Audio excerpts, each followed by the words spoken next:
চিকিৎসকরা যখন প্রতিবাদ করেছিল, আপনি যদি দেখেন আমার টুইট অন রেকর্ড রয়েছে, যখন তারা প্রতিবাদ করেছিল আমি বারবার বলেছিলাম যে তারা যে বিষয় নিয়ে প্রতিবাদ করছে সেটা ন্যায্য, যে দাবিগুলো নিয়ে প্রতিবাদ করছে তাদের সুরক্ষা, এগুলো ন্যায্য। সুতরাং চিকিৎসকদের হাত আমি আজকে বাড়াইনি।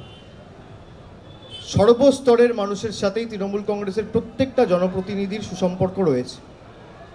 আপনারা বলছেন কি পরিস্থিতি তৈরি হলো আমায় করতে হচ্ছে আজকে স্বাস্থ্য শিবির। আমি যদি 3 ধাপ নামিয়ে গরিব মানুষকে পরিষেবা দিতে চাই, এর মধ্যেও আপনারা কেন কিছু রাজনীতি খুঁজতে চাইছেন? আমি যখন শ্রদ্ধার্ঘ করেছিলাম তখন তো আপনি জিজ্ঞেস করেননি। আমি যখন কোভিডের সময়, লকডাউনের সময় গরিব মানুষকে বাড়িতে খাবার পৌঁছে দিয়েছিলাম তখন তো আপনি জিজ্ঞেস করেননি। আমি যখন এই দুর্গাপুজোয় আজ থেকে 2 মাস আগে 70,000 মানুষের বাড়িতে আমাদের প্রতিনিধিদের পৌঁছে দিয়ে কাপড় ঘরে পৌঁছে দিয়েছিলাম তখন তো আপনি জিজ্ঞেস করেননি। হঠাৎ আজকে জিজ্ঞেস করছেন কেন? আমার কাজ মানুষকে পরিষেবা দেওয়া, সেটা বসন্তেও হতে পারে, সেটা গ্রীষ্মেও হতে পারে, সেটা হেমন্তেও হতে পারে, সেটা শীতেও হতে পারে, সেটা জানুয়ারিতেও হতে পারে, ডিসেম্বরেও হতে পারে, ফেব্রুয়ারিতেও হতে পারে, এপ্রিলেও হতে পারে। কোনো সীমাবদ্ধতা নেই। আমি চেষ্টা করেছি আরও 4 ধাপ নামাতে। আমি প্রথমে কি বললাম, আমার কথাটাই আপনি শুনলেন না। আমি বললাম একটা প্রাইমারি হেলথ সেন্টার একটা ব্লকে একটা আছে। এবার একটা ব্লকে যদি আমার 150 বুথ থাকে, আমার সেখানে 30টা কমপক্ষে স্বাস্থ্য শিবির হবে। তো উপকারটা কার? মানুষের। মিডিয়ার তো খুশি হওয়া উচিত, প্রচার করা উচিত, দৃষ্টান্ত হিসেবে ডায়মন্ড হারবার মডেলকে স্থাপন করা উচিত। কোনো দূরত্ব নেই। যারা প্রতিবাদ করেছে তারা প্রতিবাদ করেছে, প্রতিবাদ করার অধিকার তো সবারই রয়েছে। এবং যে দাবিগুলো নিয়ে প্রতিবাদ করেছে, মুখ্যমন্ত্রী তো জুনিয়র ডাক্তারদের সাথে বসেছে, রাজ্য সরকারের তরফ থেকে মুখ্য সচিব একাধিকবার বসেছে। তারা যে দাবিগুলো উঠিয়েছিল সেই একাধিক দাবিকে মান্যতা দেওয়া হয়েছে, প্রশাসনিক রদবদল সেভাবে করা হয়েছে। কোনো দূরত্ব নেই। যদি কেউ বসতে চায় আমার সাথে, আমি বারবার হাত বাড়িয়ে দিয়েছি, বসুক। আমি আজকে মিটিংয়ে আমি মূলত বিল নিয়ে অনেক কিছু বলেছি। আমার মনে হয় আমি প্রথম দিন যেটা বলেছিলাম যে একমাত্র সমস্যা হচ্ছে অ্যান্টি রেপ ল। আমি আমতলা থেকে দাঁড়িয়েই বলেছিলাম যে সরকার আনুক, আমরা সমর্থন করব। তো সরকার তো আনেনি। আমি সেটাই ওদের বললাম যে আমরা আমাদের বিধানসভায় অপরাজিতা বিল পাস করে বিএনএসএসের অ্যামেন্ডমেন্ট করে রাজ্যপালের কাছে পাঠিয়েছি। রাজ্যপাল সেটা রাষ্ট্রপতির কাছে পাঠিয়েছে। রাষ্ট্রপতির কাছে প্রায় 2 মাস হতে চললো, বিলটা পড়ে আছে, আটকে রয়েছে। এই বিলটা যদি ছেড়ে দেওয়া হয়, এটা যদি আইনে পরিণত হয়, তাহলে যেই এই ঘটনা ঘটাক, এই মানে দানবগুলোর আমি মনে করি সমাজে বেঁচে থাকার কোনো অধিকার নেই। মানে মহারাষ্ট্রতে আপনি দেখেছেন বদলপুরে, জায়গাটার নাম কি বদলাপুর না বদলাপুর, স্কুলে পড়ুয়া ক্লাস 2তে পড়ে, 3তে পড়ে, বাচ্চাদের হেনস্থা হতে হয়েছে। তো কেন্দ্র সরকারকে কেউ তো আটকায়নি। তাদের কাছে সংখ্যাগরিষ্ঠতা রয়েছে, তারা কেন্দ্রে রয়েছে, মানুষ তাদের নির্বাচিত করেছে। তারা যদি অর্ডিন্যান্স করে দিল্লি সরকারের ক্ষমতা কুক্ষিগত করে রাখতে পারেন, তারা যদি অর্ডিন্যান্স করে ইডি ডাইরেক্টরের মেয়াদ বাড়াতে পারেন, তাহলে তারা অর্ডিন্যান্স করে একটা অ্যান্টি রেপ বিল আনছেন না কেন? 6 মাসের মধ্যে ভোটাভুটি হবে। আর সংখ্যা কম পড়লে তৃণমূল কংগ্রেসের 29 জন অ্যান্টি রেপ লয়ে ভোট দেবে। আনুন, কেউ তো বারণ করেনি। আমি ছাত্র পরিষদের প্রতিষ্ঠা দিবস থেকে মেয়র রোডে ঘোষণা করেছিলাম আমি প্রাইভেট মেম্বার বিল আনব। তারপরে রাজ্যের বিধানসভায় অপরাজিতা বিল পাস হয়।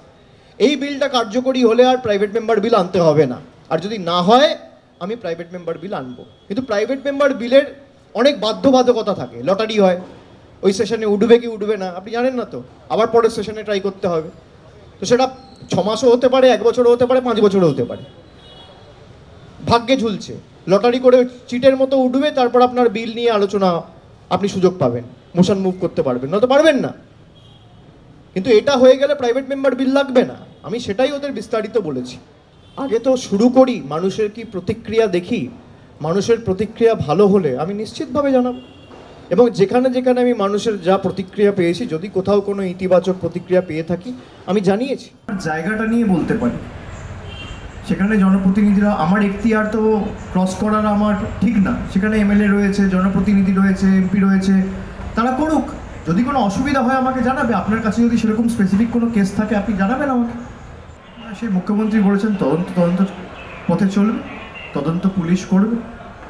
ইনভেস্টিগেটিং এজেন্সি যদি তদন্ত করে কিছু দেখে কারোর অবহেলা বা গাফিলতির কারণে একটা প্রাণ হারিয়েছে, তারা সে ব্যবস্থা নেবে। তার জন্য বিচার ব্যবস্থা আছে, পুলিশ আছে, আইন আছে, প্রশাসন আছে। এখানে আমি বলার কি?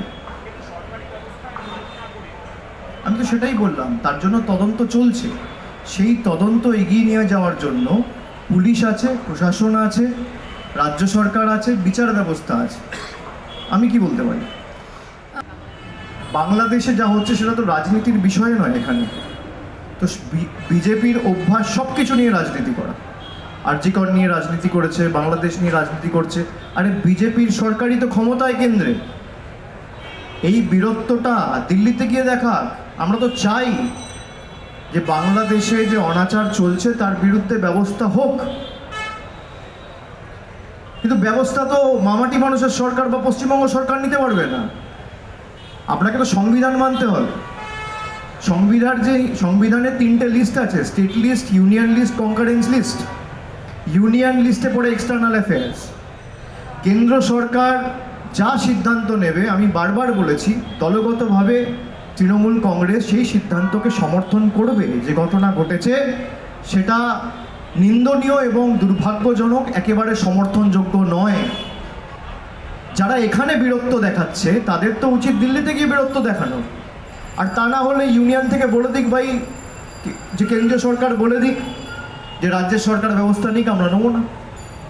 হোম মিনিস্ট্রি বা এক্সটার্নাল অ্যাফেয়ার্স একটা নোটিফিকেশন বার করে বলে দিক, তারপর তারা এসে এখানে রাজনীতি করুক। দুটোর মধ্যে তো একটা করতে হবে। অনুপ্রবেশ হলে কার জন্য হবে? বিএসএফ। তার মানে বিএসএফ এর জন্য অনুপ্রবেশ হচ্ছে। বিএসএফ এর মন্ত্রীকে তার তো উচিত পদত্যাগ করা। আরে বর্ডার কি পশ্চিমবঙ্গ পুলিশ পাহারা দেয়? বর্ডার কে পাহারা দেয়? এসব গল্প অনেক দিন ধরে, 10 বছর ধরে এসব গল্প চলছে। মানুষ বোকা নয়।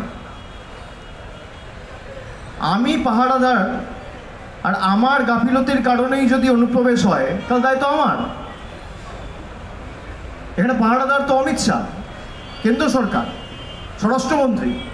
বিএসএফ তো কেন্দ্রীয় সরকারের স্বরাষ্ট্র দপ্তরের অধীনে। তো কী করে অনুপ্রবেশ হয়? ব্যাপার। আমি কি বলতে পারি? আমরা আমাদের দাবি নিয়ে আমাদের অবস্থান স্পষ্ট করেছি যে বাংলার দাবিকে আমরা অগ্রাধিকার দেবো। বাংলার যে গরিব মানুষের টাকা, 100 দিনের টাকা তো এখনো আটকে রেখেছে। বাড়ির টাকা বন্ধ, রাস্তার টাকা বন্ধ, এগুলো নিয়ে আগে আমরা আলোচনা চাই সংসদে। জিএসটির টাকা এখনো বন্ধ করে রেখেছে। তা আপনারা এই প্রশ্নটা কি কংগ্রেসকে জিজ্ঞেস করুন যে আমি বলেছি বাংলার দাবিকে আমি অগ্রাধিকার দেবো, তাদের অবস্থান কি? আমি তো উত্তর দিলাম, তারা উত্তর দিক, তারপর রিয়াকশন নেবেন আমার থেকে। ঠিক আছে, দল যদি মনে করেছে, দল শৃঙ্খলা রক্ষা কমিটি তৈরি করেছে, পার্লামেন্টের একটা আলাদা কমিটি তৈরি করেছে, পরিষদীয় দলে বিধানসভার জন্য একটা আলাদা কমিটি তৈরি করেছে, যাদের যোগ্য মনে করেছে তাদের জায়গা দিয়েছে। তারা কতটা যোগ্য, কতটা দক্ষ আগামী দিনে তাদেরকে প্রমাণ করতে হবে। আমি যখন যে দায়িত্ব পেয়েছি আমি আমার সামর্থ্য অনুযায়ী চেষ্টা করেছি, সম্মুখ সমরে লড়াই করেছি। সাংগঠনিক দায়িত্বে আমি যখনই ছিলাম, দল যে দায়িত্ব দিয়েছে, আমি নির্বাচনের সময় আপনারা দেখেছেন আমি করেছি। দল যাদেরকে দায়িত্ব দিয়েছে আমি মনে করি দলের সিদ্ধান্ত শিরোধার্য। তারা কতটা দক্ষ, তারা কতটা পটু, তারা কতটা পরীক্ষিত, প্রমাণ তাদের করতে হবে। তা আপনি দেখছেন, আমার বলার কি আছে এখানে? এটা স্টোরি হয়েছে, প্রত্যেকটা খবরের কাগজে আজকে বেরিয়েছে। তথ্য পরিসংখ্যান তো মিথ্যে কথা বলে না। তথ্য যদি বলে জিডিপি নেমে গেছে, এবং জুলাই, আগস্ট, সেপ্টেম্বরের রিপোর্টগুলো আপনারা দেখেছেন। কর্মসংস্থান নিয়ে তো এখানে কোনোদিন সরকার কাজ করেনি। সরকার সাম্প্রদায়িক রাজনীতি ছাড়া, রাজনীতি হওয়া উচিত অন্ন, বস্ত্র, বাসস্থান, শিক্ষা, শিল্প, স্বাস্থ্য, কর্মসংস্থান। এই 7টা টপিকের উপর কোন বিজেপি নেতা কবে বলেছে? আপনি আমাকে দেখান না বার করে। 5 মিনিট বলুন না, ডিবেট করবে, এই 7টা টপিক নিয়ে বলবে। হিন্দু, মুসলমান, সাম্প্রদায়িকতা, ইন্ডিয়া, পাকিস্তান, মন্দির, মসজিদ, কবরস্থান, এই তো রাজনীতি। কর্মসংস্থান নিয়ে রাজনীতিটা করেছে কবে? বাংলা হান্টের আরো খবর দেখতে নজর রাখুন। বাংলা খবর মানেই বাংলা হান্ট।